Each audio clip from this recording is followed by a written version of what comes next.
Hi everyone, welcome back to the Golden Eagles Morning Show. Today's Friday, June 5th, 2020. This is our 10th morning show and we only have 7 more days left of school. But who's counting? Our quote this week: sometimes we only see how people are different from us, but if you look hard enough, you can see how much we're all alike.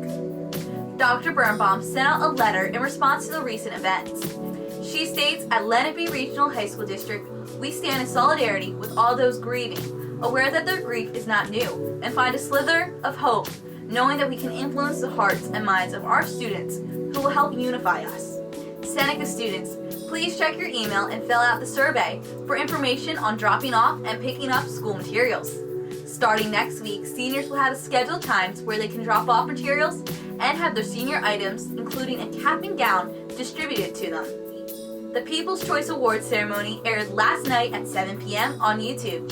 Congratulations to all the People's Choice winners. You've truly made a difference and a positive impact on our school. You can still view the awards ceremony at the link below. Seneca's wrestling team had a great season this year. Let's take a look at some of their highlights.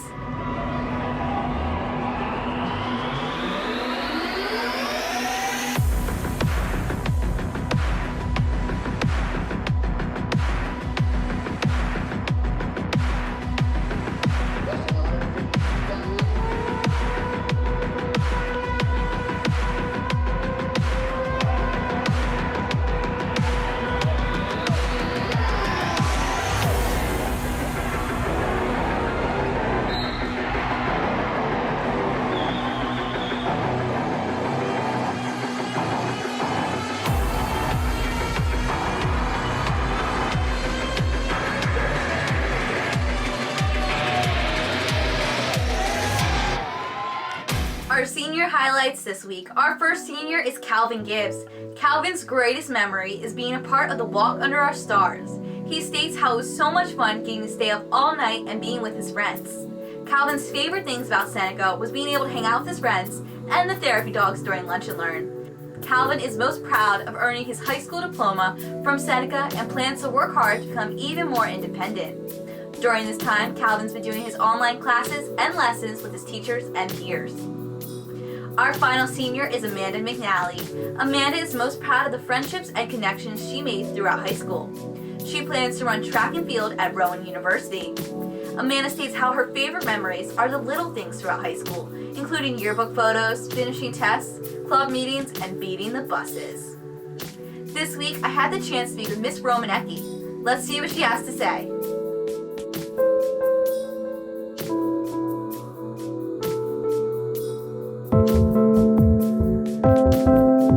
Hi everyone, I'm Madison Miller, and today I'll be talking to Ms. Rominiecki about ways students can access different materials throughout the summer and next school year. Can you tell me about the summer reading books and their common theme? Sure.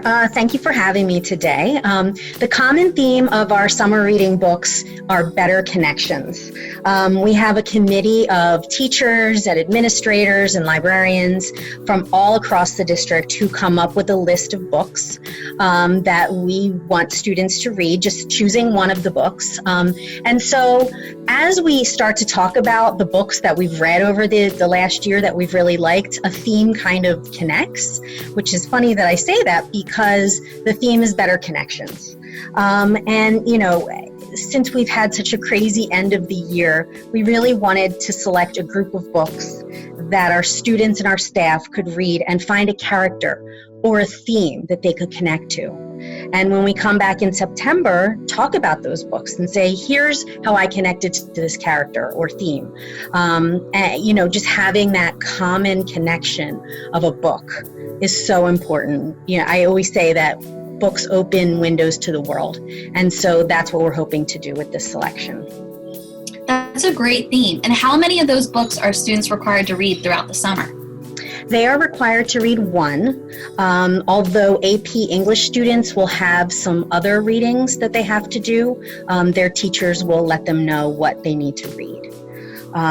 There are 5 books that have been selected. Do you want me to talk about those? Yes, please. Can you list them? So the first one was actually one that I suggested. It's called I Will Always Write Back. It's a nonfiction book about an American girl and a boy from Zimbabwe who form a pen pal relationship. And so they write back and forth for a number of years. And it's a page turner. It's a quick read. Another one is called Between the Lines. It's about a boy named Darian who enrolls in a poetry class. And they write poetry, but they also compete in slam poetry contests. And he and his classmates really form a great connection through poetry. We have The False Prince, which takes place in a medieval kingdom where a civil war is brewing. And so a young man is actually training to go and fight in the civil war. So that one's kind of a fantasy book. We have two more choices. One is called Far from the Tree. It's about a girl named Maya who goes on a journey to find her biological family. So she's adopted and she's always wanted to do that. And then the last one is called Salt to the Sea, which is a historical fiction. It takes place in 1945 during World War II. 3 teens have escaped from what's going on during World War II and are on a ship, but then disaster strikes. That's all I'm going to tell you about that one. So so everybody's going to choose one of those books to read. They sound really interesting. How can students access the school library books online? Okay, so these are summer reading books we actually don't have electronic copies of. So you can get a public library card, and the public library does have copies of these books electronically, or the summer reading books you will have to purchase. So unfortunately, we don't have them electronically through our library.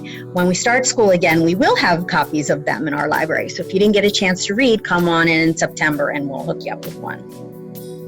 And if we're continuing virtual learning into the next school year, how can students access the databases for research?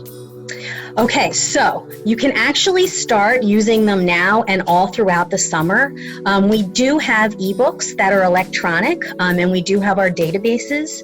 So if you go to the library's website, which is lrhsd.org/SenMC for Seneca Media Center, I put right in the center of the page a couple of different resources. So the one that you want to go to first, it says library tutorials. And I actually recorded myself and Mrs. Strittmatter, the other librarian at school, we've recorded tutorials on how to access these sources. So if you're interested in ebooks, you'll click on the tutorial that says ebooks.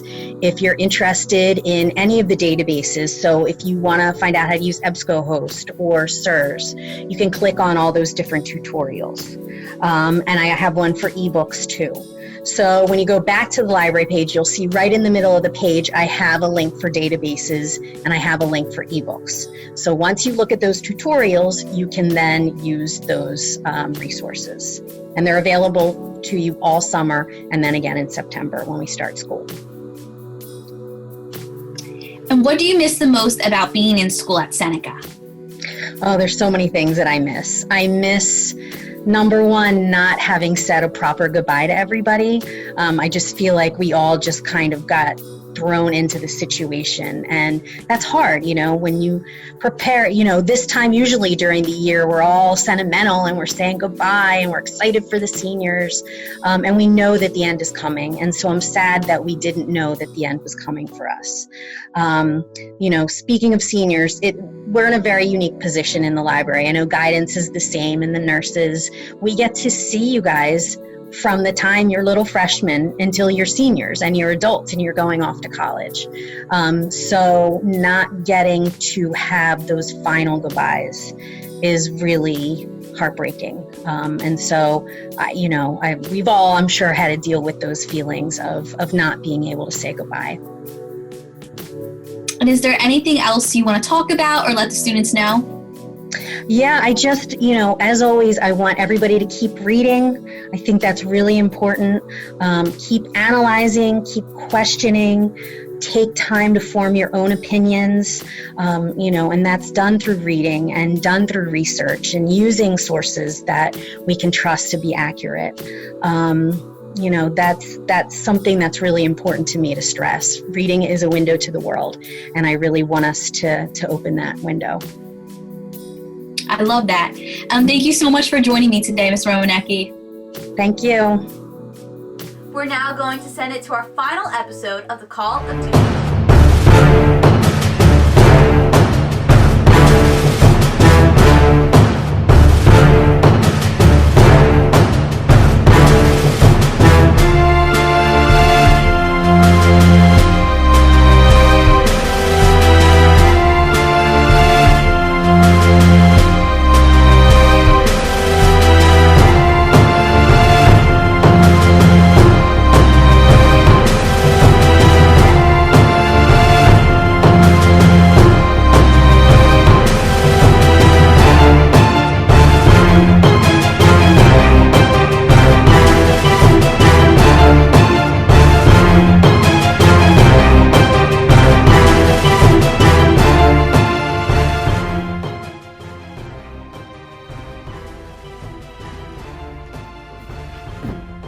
It's been 4 weeks. You know the rules. There are no drinks in here. It's my coffee. Yeah, and it's my ISS duty.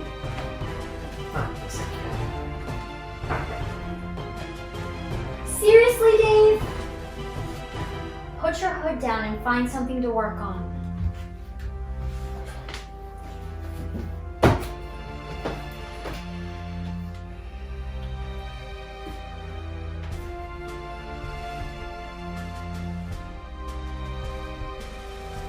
Is that your phone? Do you have your phone out? You're supposed to be working. My mom texted me. Will you tell your mom that you're not supposed to be texting? You're supposed to be doing work.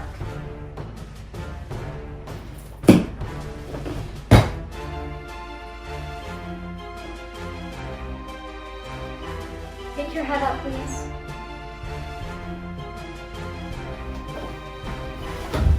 Where are you going? The bathroom. Once in the morning, once in the afternoon. You can go after lunch.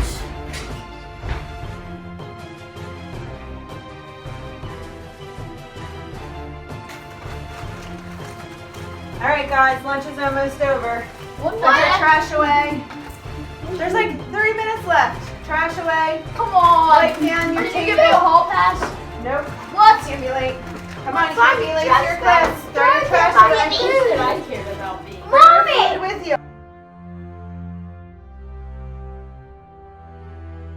The bell's gonna ring in about 5 minutes. Make sure you get all your trash picked up. Everyone get a wipe to wipe their area. Yes, ma'am, Mrs.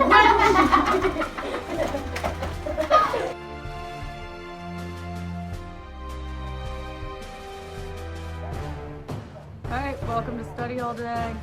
I'm gonna take attendance and then you can do whatever you want. Charlie, are you here today? Are you here? All right, good enough. Dean, I see you're gonna get a lot of work done today. Good job. Socks, are you here today? Let me know if you need any help with your work. Dean, I thought I told you you could only go to the coffee bar at the beginning of class. I asked you not to line up at the door at the end of class. All right, I'm glad we got a lot of studying done in study hall, so I'll see you back here again tomorrow.